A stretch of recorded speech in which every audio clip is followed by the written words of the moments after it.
अगर जीना नहीं आता है तो फिर जी किसके लिए रहे हो? जी क्यों रहे हो? इसलिए मंदिर गिरेगा नहीं, धर्मांतरण होगा नहीं, बहू बेटी की इज्जत लुटेगी नहीं, सब में समरसता और समानता होगी, कोई अछूत नहीं कहलाएगा। इसको कहते हैं जय श्री राम, इसको कहते हैं राम राम, इसको कहते हैं सियावर रामचंद्र की जय। इसलिए नारे लगाओ तो नारे समझो भी और उसको जीने का संकल्प भी करो। एक बात और भी ध्यान में रखनी, राम सारी दुनिया के अंदर सारी सृष्टि में स्थापित है। मुझे और आपको एक दो जुबान आती होंगी, भाषाएं आती होंगी, वो तो जो पत्थर है बिना जुबान के है, गूंगा बहरा है, पेड़ पौधा पक्षी जानवर है, जो हजारों भाषाएं बोली जाती हैं हजारों प्राणियों के द्वारा, वो सबकी सुनता है और सबकी मानता है। आपको उसको बांटने का अधिकार नहीं है। वो कैसा अद्भुत है। भारत में उसको अयोध्यापति भी कहा गया, भारत में उसको ईश्वर और भगवान भी कहा गया। जब यूरोप में गए, इंग्लैंड में गए, उधर की तरफ गए, उन्होंने कहा योर राम इज गॉड, आपका राम एक परमात्मा है। जब हम अरब में गए, जहां आज का मक्का शरीफ है, उन्होंने कहा कि आपका राम तो हिंद का इमाम है।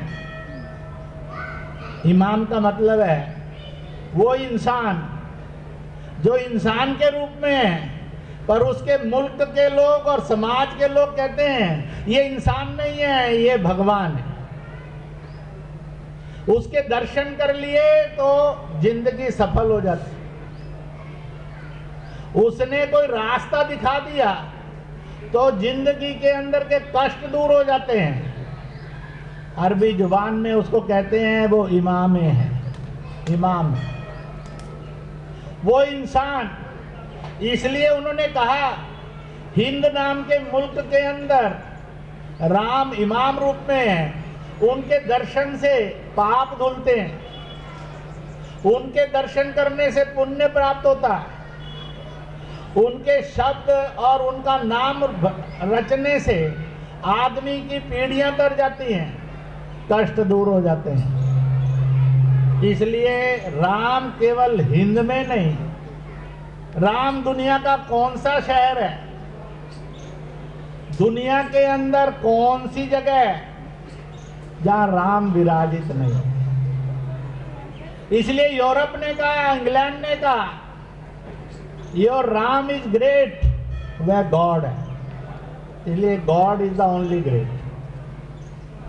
अरब ने कहा आपका राम वो है जो हिंद में वजूद ही नहीं रखता, जो हिंद के अंदर जाति से, मजहब से, भाषा बोलियों से, अमीर से गरीब से, पढ़े लिखे से सामान्य तक सबकी जिंदगी को तारता है, सब भेद खत्म करता है, वो राम है।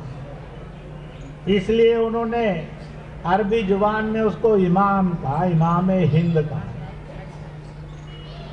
इसलिए हिंदुस्तान के अंदर ही नहीं, दुनिया के अंदर सबने कहा, और इसलिए दुनिया ने कहा आपका राम ईश्वर रूप है, गॉड रूप है, खुदा रूप है, अल्लाह रूप है, वाहिगुरु रूप है, भगवान रूप है, जो सब भेद मिटाता है, जो सब तनाव से मुक्ति देता है, जिसका स्मरण करने से ही आदमी के अंदर सद्भाव आता, शैतान राक्षस उसका मर जाता है। रावण एक राक्षस था, 4 वेद का ज्ञाता था, कुलीन था, भक्त था। जब अंत में विनाश की तरफ पहुंचा तो उसने अपने पिता को जाकर कहा, फिर नाना को कहा मेरी भी इच्छा है कि मैं स्वर्ग में जाऊं। उन्होंने अपनी पत्नी मंदोदरी को भी कहा,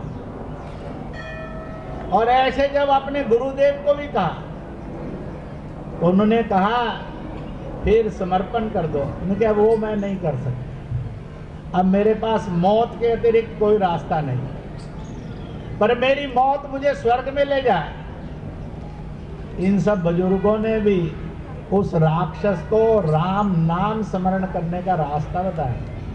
उन्होंने कहा जब अपने दरबार में बैठेगा, युद्ध की चर्चा होगी, रणनीति की चर्चा होगी, वो बोलते हुए तुम एक ही ध्यान में रखना, तेरे जितने सेनापति हैं, मंत्री हैं, वो श्रद्धावश उसको श्री राम बोलेंगे, और जब वो श्री राम बोलेंगे तो तुम चिल्लाकर कहना, मत कहो उसको श्री राम।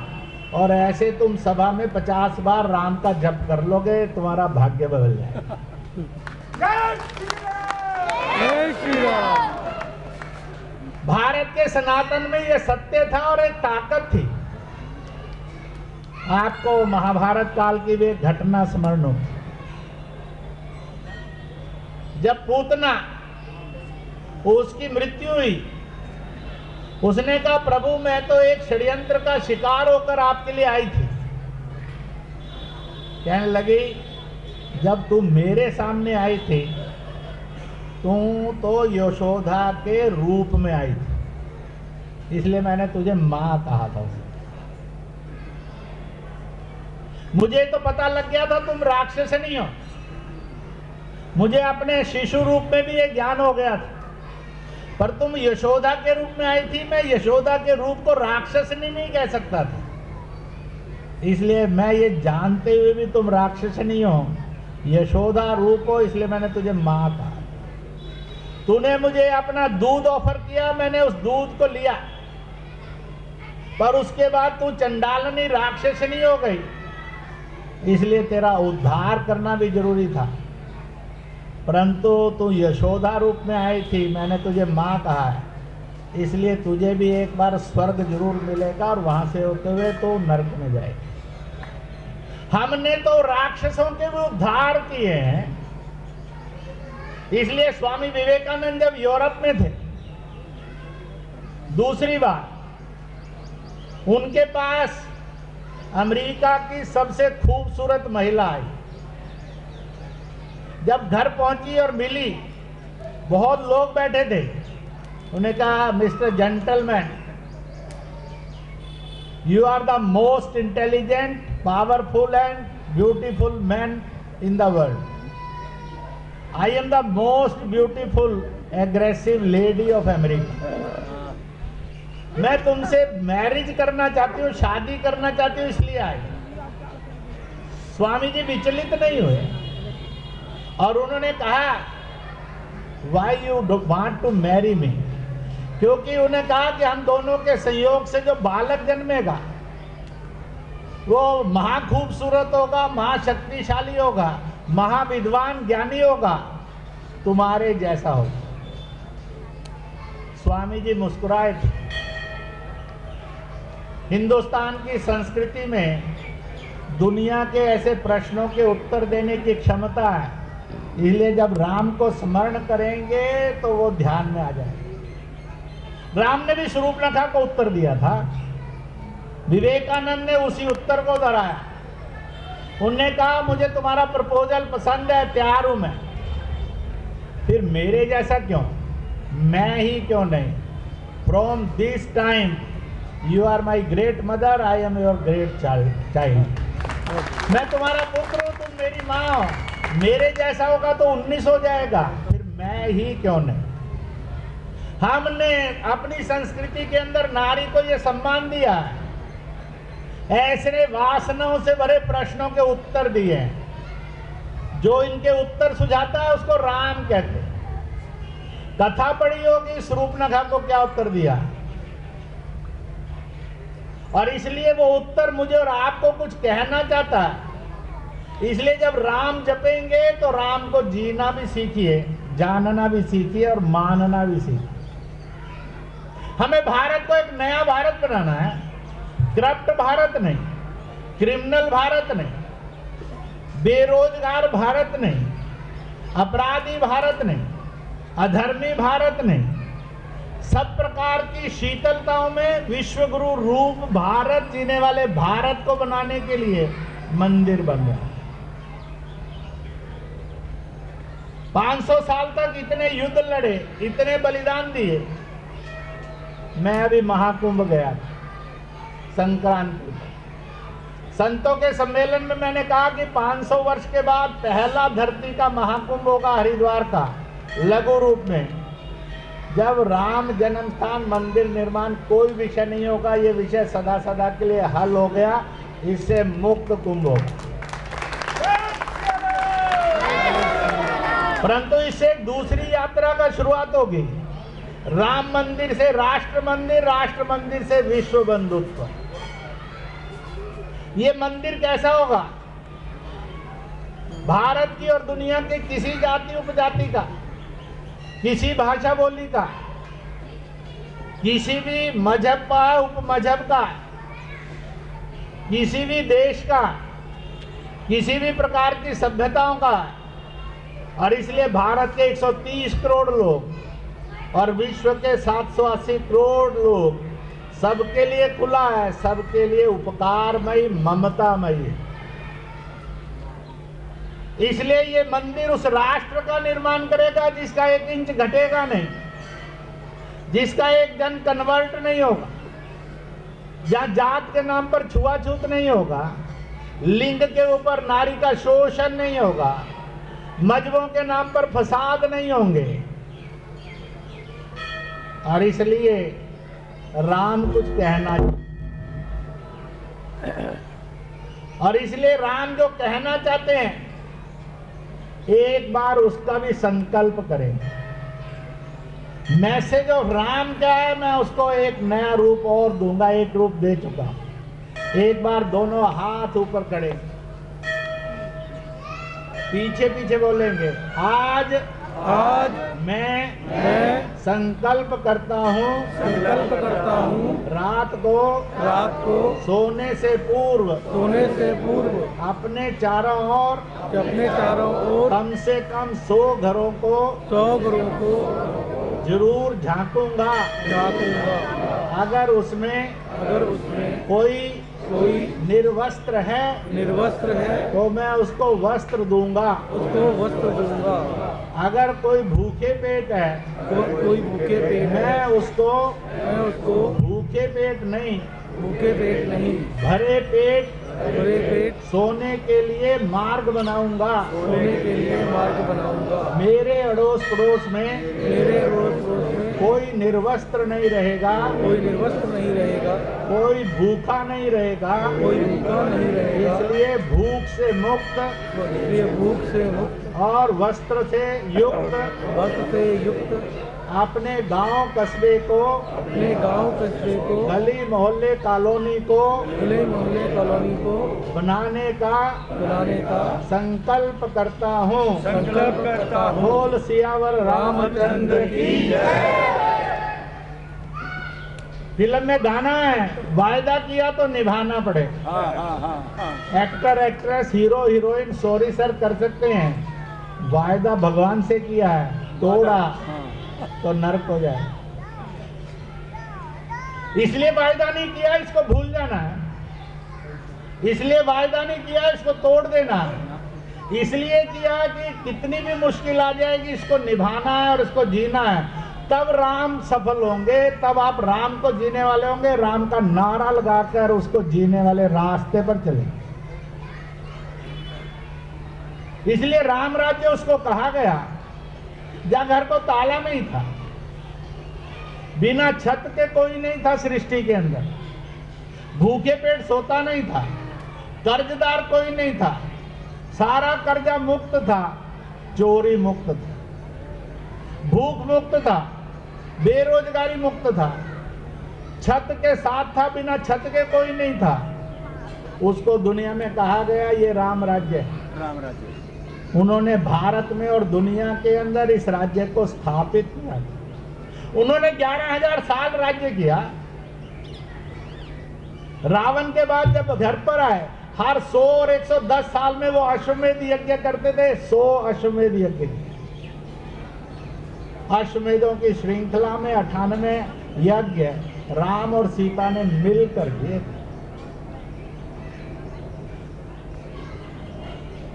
हर 100 साल के बाद इसलिए करते थे कि अगर कुछ गिरावट आ गई, कुछ खराबी आ गई, फिर से उसका प्योरिफिकेशन कर दिया जाए।